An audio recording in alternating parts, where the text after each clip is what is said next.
అందరికీ నమస్కారాలు. ఈరోజు నేను అదేవిధంగా జనసేన అధినేత పవన్ కళ్యాణ్ గారు కలిసి ఎలక్షన్ కమిషన్ కలిసాం. అన్ని విషయాలు కూడా చాలా స్పష్టంగా వారికి ఎక్స్ప్లెయిన్ చేశాం. నా సుదీర్ఘ రాజకీయ చరిత్రలో కానీ పవన్ కళ్యాణ్ గారు కూడా రాజకీయాల్లోకి రావడమే కాకుండా రాజకీయాలను వాచ్ చేస్తూ ఉండడం కానీ ఇవన్నీ చూసిన తర్వాత ఎప్పుడూ జరగనటువంటి అరాచకాలు జరుగుతున్నాయి. ప్రజాస్వామ్యాన్ని అపహాస్యం చేసే పరిస్థితికి వస్తున్నారు. ఇంతవరకు మీరు చూస్తే కేసులు అయితే మా మీద విపరీతంగా బుక్ చేసి అంటే ఎక్కడ కూడా పనిచేయకుండా చేయడం కోసం రాజకీయ పార్టీల కార్యకర్తల్ని లేకుంటే అందులో పనిచేసే వ్యవస్థని మొత్తం సర్వనాశనం చేయాలి, నిర్వీర్యం చేయాలని ప్రయత్నం చేశారు. ఇప్పుడు ప్రజల్లో ఉండే తిరుగుబాటు చూసిన తర్వాత హోల్సేల్గా ఓటర్స్ అందరినీ మార్చేయడం, దొంగ ఓట్లు వేసుకోవడం ఇలాంటివి చేస్తే తప్ప సాధ్యం కాదనే కన్క్లూజన్కి వచ్చారు. ఈరోజు ఒక ఎగ్జాంపుల్ ఇచ్చాం. ఒక్క చంద్రగిరిలో ఫామ్ 6 కింద 1,15,000 ఓట్లు ఇచ్చారు. దాంట్లో దగ్గర 33,000 ఓట్లు ఆమోదించారు. దాంట్లో వేరే నియోజకవర్గంలో విత్ ఎవిడెన్స్ అన్నీ కూడా మేము పెట్టాం. అవన్నీ కూడా వారికి ఎక్స్ప్లెయిన్ చేశాం. అదే మరిగా స్టేట్ ఎలక్షన్ కమిషనర్ ఆ రోజు పడిన అవస్థ కానీ కడాన ఆయన డ్యూటీ కండక్ట్ చేయడానికి, ఆయన విధి నిర్వహించడానికి సెంట్రల్ హోమ్ మినిస్టర్ని అడిగాడు ప్రొటెక్షన్ కోసం. కుటుంబాన్ని ఆయనకు సెక్యూరిటీ కావాలని అడిగే పరిస్థితి అవి కూడా ఇచ్చాం. ఫైనల్గా మేము రిక్వెస్ట్ చేసింది వారిని ఒకటే చెప్పాం. ఏదైతే ఎలక్షన్ డ్యూటీ కేసే ఆఫీసర్ని సెలక్షన్ ప్రాసెస్లో కాకుండా ఆల్ ఇండియా లెవెల్లో చేసే బెస్ట్ ప్రాక్టీసెస్లో ఎంపిక చేసుకోవాల్సిన అవసరం ఉంది. ఈరోజు సెలక్షన్ ప్రాసెస్ ఎందుకన్నానంటే ఆల్ ఇండియా లెవెల్లో టీచర్స్ని, గవర్నమెంట్ ఆఫీసర్స్ని, అనుభవం ఉండే వ్యక్తులు పెట్టుకుంటారు. వాళ్ళందరినీ లేదని చెప్పి మేము ఇవ్వలేమని గవర్నమెంట్ చెప్పి కడాన ఎన్నికలను అపహాస్యం చేసే విధంగా సచివాలయ స్టాఫ్తో వాలంటీర్లతో కండక్ట్ చేయాలని ప్రయత్నం చేస్తున్నారు. అంటే ఇటీవల వీళ్ళు నామినేట్ చేసిన వ్యక్తులతో పెట్టుకొని వీళ్ళు చేసే అన్ని తప్పుడు పనులు వాళ్ళ దగ్గర చేయించాలని.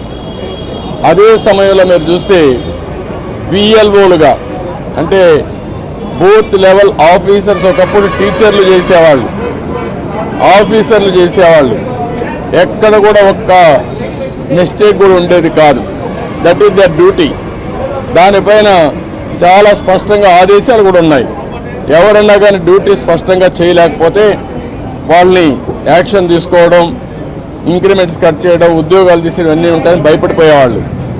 ఈరోజు ఎవరు చేస్తున్నారంటే కడాన మహిళా పోలీస్ 2,600 మంది బిఎల్ఓని మహిళా పోలీసులు పెట్టేశారు.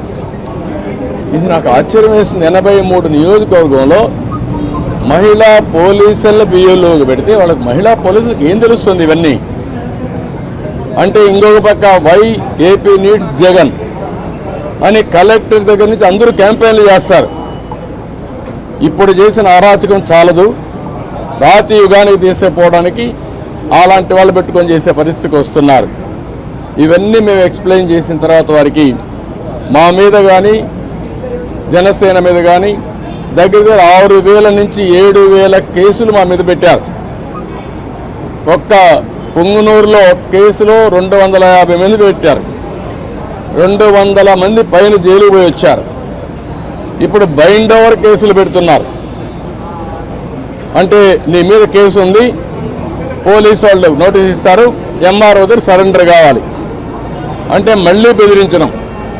ఎలక్షన్లో ఎవరిని పని చేయనీయకుండా నిర్వీర్యం చేయడానికి, లేకపోతే మళ్ళా వాళ్ళని అరెస్ట్ చేయడానికి ప్రయత్నం చేసే పరిస్థితి వచ్చారు.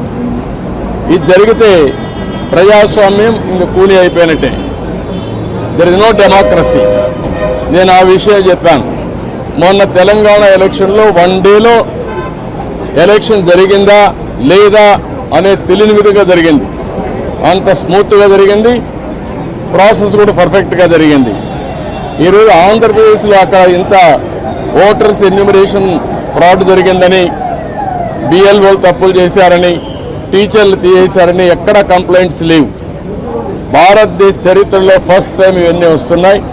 మేమన్నీ డీటెయిల్డ్గా ఎక్స్ప్లెయిన్ చేశాం. ఓపికగా విన్నారు, చాలా ఫర్మ్గా కూడా చెప్పారు.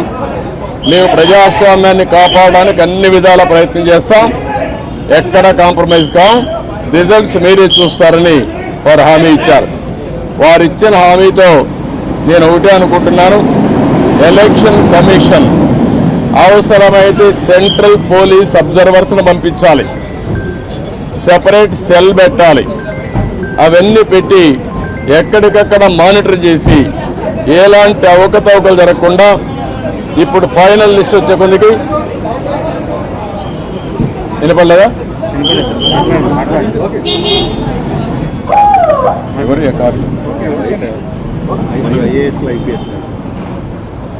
ఎప్పటికప్పుడు మానిటర్ చేయాల్సిన అవసరం ఉంది. ప్రజాస్వామ్యం కోసం మా ప్రయత్నాలన్నీ మేము చేస్తున్నాం, ఇంకా చేస్తాం, దాని గురించి సందేహం లేదు. ఒక్క ఓటు దొంగ ఓటున్న ఎలక్షన్ కమిషన్ దృష్టికి ఎప్పటికప్పుడు తీసుకుపోవడమే కాకుండా వీళ్ళు చేసే ప్రతి ఒక్క తప్పుడు పనిని మేము ప్రతిఘటిస్తాం, ప్రజాస్వామ్యాన్ని పరిరక్షించుకుంటాం. అదే సమయంలో ఎవరిని వదిలిపెట్టాం. కడాన కోర్టుకు కూడా వెళ్ళి తప్పు చేస్తే మాత్రం శిక్ష పడే వరకు ముందుకు పోతామని చెప్పి విజ్ఞప్తి చేస్తున్నా. We are confident. ఎలక్షన్ కమిషన్ అయితే పేషెంట్గా వినడమే కాకుండా వారు 5 కోట్ల మంది కంటే 4 కోట్ల ఓటర్స్ ఉన్నారు, వారందరికీ ఒక భరోసా ఇచ్చినట్టు వాళ్ళు భరోసా ఇచ్చారు. అది అమలవుతుందనే ఆశాభావంతో ముందుకు పోతున్నాం. తెలంగాణలో వేసిన ఓటర్లు చాలా మంది ఏపీలో కూడా ఓటు నమోదు చేస్తున్నారు, రీఎంట్రీ ఓట్లు ఎక్కువ ఉన్నాయని వైసీపీ.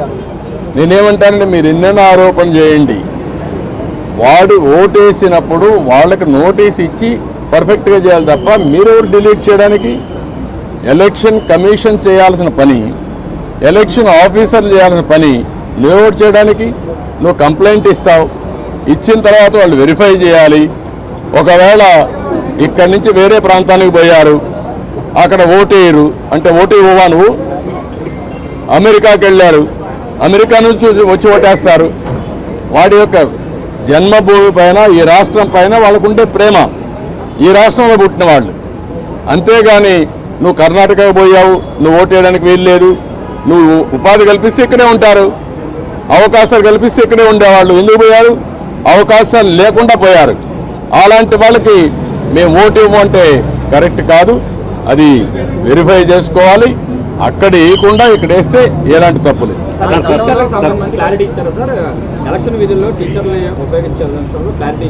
నేను అన్నీ చెప్పిన తర్వాత వారు విన్నారు, చేస్తామనే విధంగా చెప్పారు. ఎట్టి పరిస్థితుల్లో సచివాలయ స్టాఫ్ వేయడం కరెక్ట్ కాదు.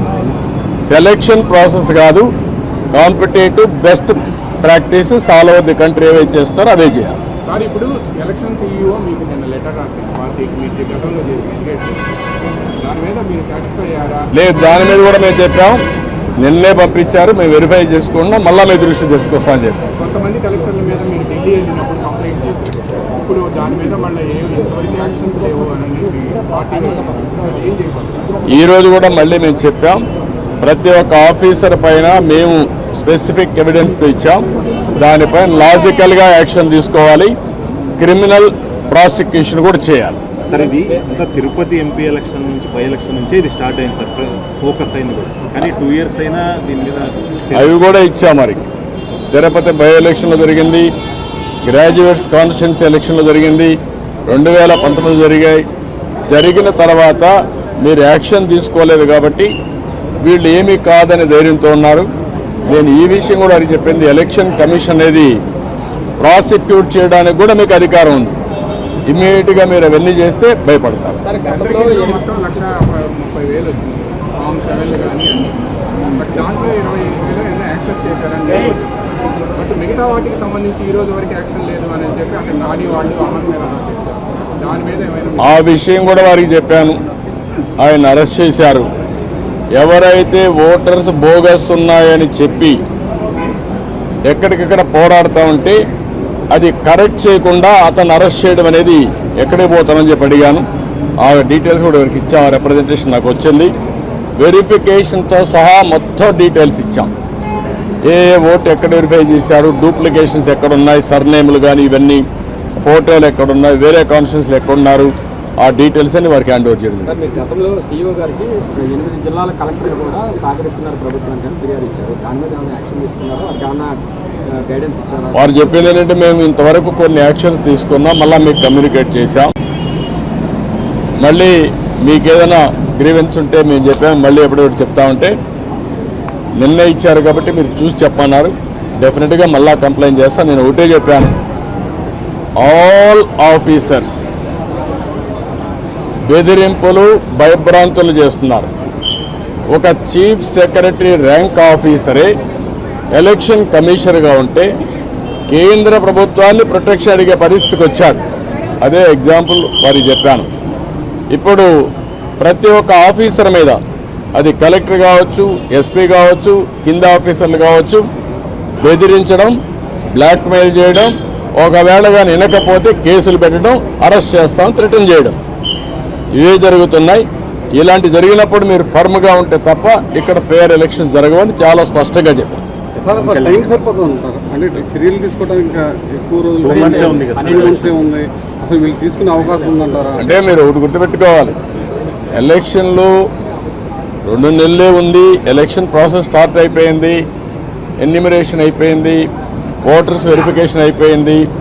ఆ డేట్ కూడా ఈ నెల 24వ తారీఖు డేట్ కూడా ఇచ్చేశారు. ఇవన్నీ అయినాయి.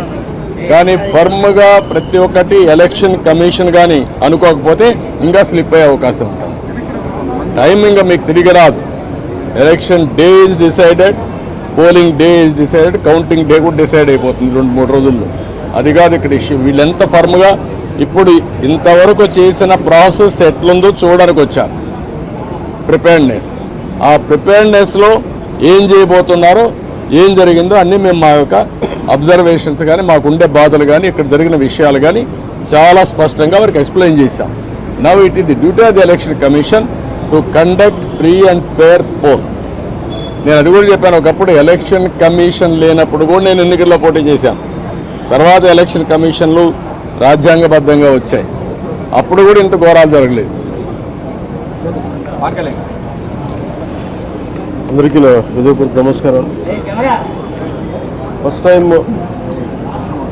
చాలా కాలం తర్వాత ఫుల్ ఎలక్షన్ కమిషన్ రావడం దాని తాలూకు సీరియస్నెస్ తెలియజేస్తూ ఉంది.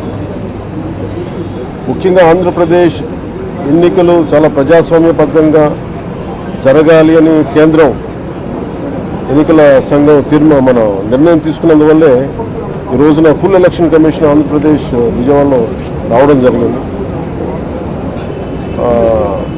చంద్రబాబు గారు తెలుగుదేశం పార్టీ నుంచి 3 సార్లు ముఖ్యమంత్రిగా పనిచేశారు, ప్రతిపక్ష నాయకులుగా ఉన్నారు. ఆయన సుదీర్ఘమైన అనుభవంలో కూడా నేను ఎన్నిసార్లు ముఖ్యమంత్రిగా ఉన్నప్పుడు కూడా ఎలా జరిగిందని చాలా బాగా వివరించారు. ఎంత ఫెయిర్ ఎలక్షన్ జరగడానికి ఆయన సాయశక్తులు ఎలా కృషి చేశారో చెప్పారు. జనసేన తరపు అలాగే వైసీపీ ఏమేం చేసింది ఇప్పుడు దాకా, దొంగ ఓట్లు ఎలా రిజిస్టర్ చేశారు, చంద్రగిరి ఇందాక మీరు చెప్పినట్టు చంద్రగిరిలో దాదాపు 1,00,000 పైచిలకు ఓట్లు దొంగ ఓట్లు నమోదు చేస్తే దాదాపు దాంట్లో 1/3 1/4 ఆల్మోస్ట్ దాన్ని యాక్సెప్ట్ చేశారు. ఇలా ప్రతి చోట ప్రతి నియోజకవర్గంలో ప్రతి బూత్లో ఏ స్థాయిలో దొంగ ఓట్లు నమోదవుతున్నాయి, ఎలా తీసేయాలి, వీటి మీద చాలా స్పష్టంగా వివరించారు. జనసేన తరఫు నుంచి నేను ప్రత్యేకంగా వివరించింది ఎలక్షన్ కమిషన్కి, మా వైసీపీ ప్రభుత్వం వచ్చినప్పటి నుంచి లా అండ్ ఆర్డర్ కంప్లీట్గా దిగజారిపోయింది. ఎవరైనా ప్రజాస్వామ్య హాని జరుగుతున్న గొంతు పొలిటికల్ పార్టీస్ కానీ, వ్యక్తులు కానీ, ప్రైవేట్ వ్యక్తులు కానీ, వాళ్ళందరి మీద కేసులు ఎలా పడుతున్నాయి, కేసులు ఎలా చేస్తున్నాయి, ముఖ్యంగా బైండ్ ఓవర్ కేసులు ప్రత్యేకించి పొలిటికల్ పార్టీ టీడీపీ వారి మీద కానీ, జనసేన కార్యకర్తల మీద కానీ ఇవన్నీ చాలా క్లియర్గా తెలియజెప్పడం జరిగింది వారికి. అలాగే పోలీసు అధికారులని ఇప్పుడు సడన్గా మారుస్తూ ఉన్నారు. లాస్ట్ 2 నెలలుగా మార్చేస్తూ ఉన్నారు. మళ్ళీ ఎన్నికలు సంఘం వచ్చేటప్పటికి మళ్ళీ వాళ్ళకి కావాల్సిన అధికారం తిరిగి అక్కడ వేయించుకునేలాగా తీసుకొచ్చిన ప్రణాళికలు చేస్తాం, అది కూడా బలంగా తెలియజేస్తాం. అలాగే మహిళా కానిస్టేబుల్స్ ప్రత్యేకించి సంబంధం లేని చోట్ల వాళ్ళు దాదాపు 87 నియోజకవర్గాల్లో వాళ్ళు పెట్టారు, అది వాళ్ళు దూరం చేయమని ప్రత్యేకంగా ఆయన వివరించారు. నేను ఇంకోటి ప్రత్యేకించి నేను చెప్పింది ఏంటంటే వాలంటీర్స్ అనేది విలేజ్ సచివాలయం అనేది ప్రత్యేకించి అది యాంటీ కాన్స్టిట్యూషనల్ బాడీ, వాళ్ళని దయచేసి ఎన్నికల సమయంలో వాళ్ళు ఉపయోగించొద్దని చెప్పి ప్రత్యేకించి విన్నవించాం. అలాగే మేము కోరుకుంది ఏంటంటే మీరు కనుక సంపూర్ణంగా దీని వైపు చూడకపోతే, దీని పారదర్శకత కన్నా దీని ఎలక్షన్ చేయకపోతే ఇక్కడ ప్రజాస్వామ్యం కూలి అయిపోద్ది, ఇక్కడ హింస ఎక్కువైపోద్ది. అలాగే గత స్థానిక ఎన్నికల్లో కూడా ఏ స్థాయిలో కనీసం ఒక దళిత యువకుడు లాంటి ఒక కనీసం నామినేషన్ వేసే పరిస్థితుల్లో కూడా లేదు, అందరినీ చేశారని చెప్పి ప్రత్యేకించి అది వివరించాం. ఖచ్చితంగా వాళ్ళు ఒకటే ఎన్నికల ప్రధానాధికారి ఒకటే చెప్పారు, ఆయన CEO, మేము చాలా కట్టుబడి ఉన్నాం, ఫ్రీ అండ్ ఫెయిర్ ఎలక్షన్ జరిగేలా కట్టుబడి ఉన్నాం అని చెప్పి అంత భరోసాగా ఎప్పుడు మాట్లాడటం. ఖచ్చితంగా ఇది కేంద్రం చాలా సీరియస్గా తీసుకున్న ఆంధ్రప్రదేశ్ ఎలక్షన్స్లోనే తెలియజేస్తూ ఉంది. ఈసారి ఫ్రీ అండ్ ఫెయిర్ ఎలక్షన్స్ ఉంటాయి, ప్రభుత్వాలు మారుతాయి అనే నేను మనస్ఫూర్తిగా నమ్ముతున్నాను. అలాగే ఈ పరిస్థితుల్లో కేంద్ర